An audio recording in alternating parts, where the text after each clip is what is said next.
আসসালামু আলাইকুম প্রিয় ভাইয়া অ্যান্ড আপুরা। আমি আজকে আপনাদের সামনে যে কথাগুলো তুলে ধরেছি, আমি মনে করি প্রত্যেকটা ছেলে এবং মেয়ের সকলেরই এই ভিডিওটা এবং এই কথাগুলো শোনা দরকার। আর শোনা কেন দরকার আমি সেটাও বলবো। সত্যি এমন ভাগ্য নিয়ে জন্ম যেন সকলের না হয়, কেননা বাবা মা যে সন্তানটাকে সবচেয়ে বেশি অবহেলা করে, তার মনের কষ্টটা যদি বাবা মা একবার বুঝতো, কিংবা একবার যদি সেই জায়গাটা বসতো, তাহলে বুঝতো যে আমার বাচ্চাটার কী পরিমাণ কষ্ট হচ্ছে।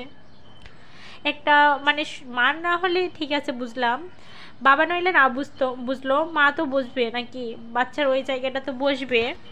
তা আসলেই বাবা মা কেন যে এমন করে যে এক সন্তানকে বেশি ভালোবাসে আর এক সন্তানকে কম ভালোবাসে, আমি এটা বুঝি না। কিন্তু এমনটা তো করা যায়, সবগুলো তো আপনার পেট থেকেই বের হয়েছে, কিংবা আপনারই তো সন্তান, সবগুলো কিন্তু সমপরিমাণ ভালোবাসা চাই, তাই না? কিন্তু আপনারা কেন এমন করেন, এক সন্তানকে বেশি ভালোবাসেন এক সন্তানকে কম ভালোবাসেন। তো যাই হোক, আমি মূল কথাই যাই, প্রিয় ভাইয়া অ্যান্ড আপুরা, তোমরা সবসময়ের জন্য যে ভুলটা করো, নিজের সবটুকু বিলিয়ে দাও বাবা মাকে। বুঝো নাই, বিশেষ করে বড়রা, তোমরা যারা সংসারে বড় আছো, সব কিছু বিলিয়ে বাবা মাকে দিয়ে দাও কিংবা ভাই বোনকে দিয়ে দাও। এটা হচ্ছে তোমাদের সবচাইতে বড় বোকামি রে ভাই, বিশ্বাস করো, এটা তোমার সবচাইতে বড় বোকামি লাইফের। তুমি কি করবা, তোমার জন্য তো একটু রাখবা নাকি? কেননা তোমাকেও তো বিয়ে করতে হবে, তোমারও তো একটা বাচ্চা হবে নাকি, তোমার জন্য তো তুমি কিছু রেখে দেবা। একটা যে পরের মেয়েকে নিয়ে আসবা, তার কি জীবনে সুখ শান্তি নেই? তুমি বলো, তার কি জীবনে সুখ শান্তি নেই? আপনারাই বলুন, অবশ্যই আছে নাকি? তো যাই হোক, এই ভিডিওটা আমার যে দেখতেছেন, হয়তো আমার ছোট হতে পারেন, বয়সে বড়ও হতে পারেন, তো আমি একটা কথাই বলবো ভাই, নিজের জন্য কিছু রাখুন, নিজের একটু ভালোটা বুঝতে শিখুন। বাবা মারে চাবে, ঠিক আছে, সে আপনাকে গর্বে ধরেছে, সে চাওয়ার অধিকার রাখে, দিবেন না কেন?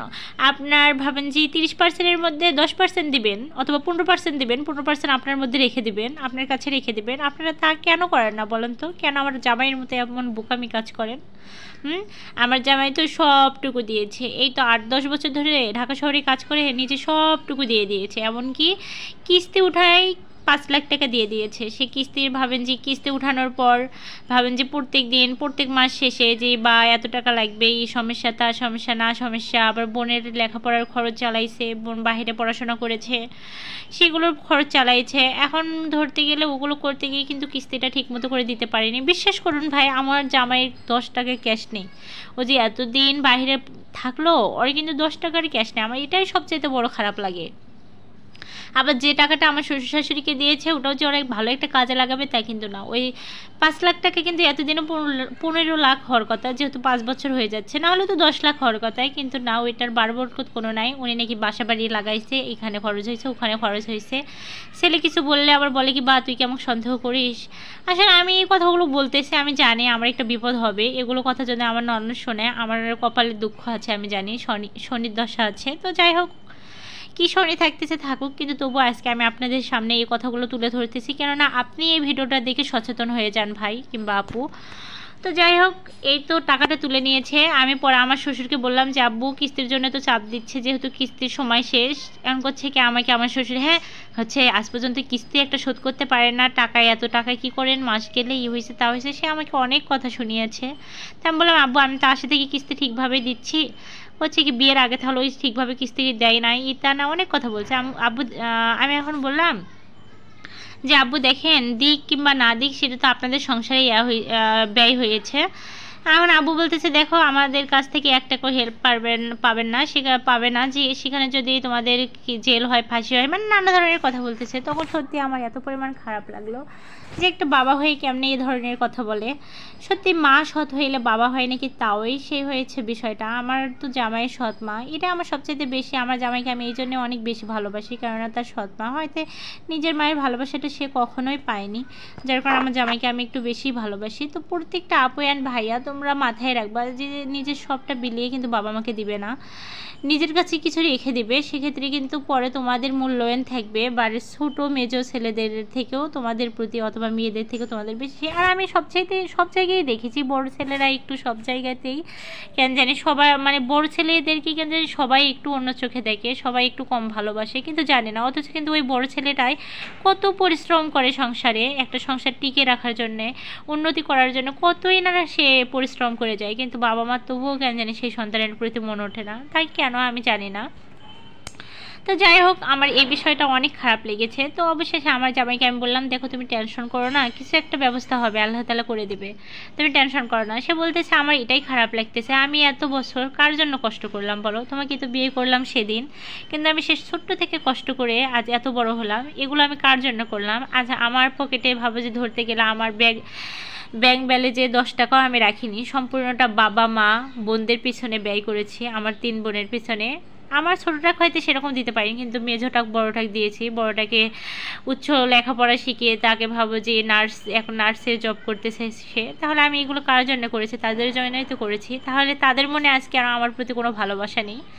আমি বললাম, দেখো মন খারাপ করো না, সবারই তো আর মন মানসিকতা এক না। তারা হয়তো তোমাকে সেইভাবে ভালোবাসেনি, হয়তো নিজের ভাইয়ের মতো করে ভালোবাসেনি। যদি ভালোবাসতো তাহলে অবশ্যই তোমার প্রতি তাদের টান থাকতো। আর তোমার বাবা, আমি বুঝলাম না সে তোমার বাবা হয়ে কেমনে এমন এমন কথা বলে। আসল কথা, তোমার মা সৎ তো, তাই তোমার বাবাও সৎ হোক, মন খারাপ করো না। এরকম করাটা তোমার ঠিক হয়নি। আসলে তুমি 5 লাখ টাকা তুলেছো ঠিক আছে, তাদেরকে 2 লাখ দাও অথবা 3 লাখ দাও, নিজের কাছে 2 লাখ রাখো, কিন্তু তুমি তা করোনি, সম্পূর্ণটাই বাবা মাকে দিয়েছো অন্ধের মতো বিশ্বাস করে। তো এরকম করাটা তোমার ঠিক হয়নি। সে বুঝতে পারলো যে আসলে এটা আমার ঠিক হয়নি। আজ আমার বাবা আমাকে 5 টাকা দিয়ে উপকার করতে পারলো, কিন্তু আমার বাবার কথা, মানে আমার শ্বশুরের কথা, সে 5 পয়সাও দিবে না। সত্যি এটা অনেক দুঃখের বিষয়। অন্তত আমি বুঝতেছি আমার এই কথাগুলো বাড়ির বড় ছেলে এবং মেয়েরাই বুঝবে যে এটা কতটা কষ্টদায়ক। হয়তো মানে আমার অনেক খারাপ লাগতেছে, কিন্তু আমার জামাইয়ের মুখের দিকে তাকিয়ে আমার সবচেয়ে বেশি খারাপ লেগেছে। কেন, ওই মানুষটাকে আমি সবচেয়ে বেশি ভালোবাসি। ওর মুখে অল্প একটু মানে কষ্টের ছাপ দেখলে আমার কলেজাটা যেন একদম ফেটে যায়, এরকম লাগে।